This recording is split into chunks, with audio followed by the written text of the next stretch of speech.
ინფორმაციით საქმე ეხება რუსეთის ფედერაციიდან გაგზავნილ ინფორმაციას სისხლისამართლის საქმესთან დაკავშირებით, რომელიც ლევან ვარშალომიძეს ეხება და უკავშირდება მის პოლიტიკურ საკონსულტაციო საქმიანობას უკრაინაში, უკრაინის ხელისუფლებასთან ურთიერთობის ნაწილში, არსებობს საფრთხე ექსტრადიციის, ამიტომ ეხლა ამ წუთას ჩვენი ყველა რესურსი ჩართული არის იმისათვის, რომ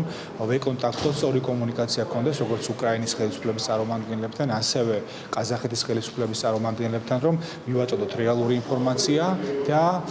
ასე ვთქვათ, ყაზახეთის ხელისუფლება მიიღოს ის გადაწყვეტილება, რომელიც შედის ყაზახეთის და საქართველოს საუკეთესო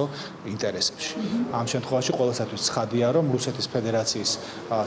საქმე, სისხლისამართლის საქმე ყოველგვარ საფუძველს არის მოკლებული, გასაგებია, რატომაც არის საქმე აღძრული, ამიტომ სწორი ინფორმაცია, სწორი კომუნიკაცია და ოპერატიული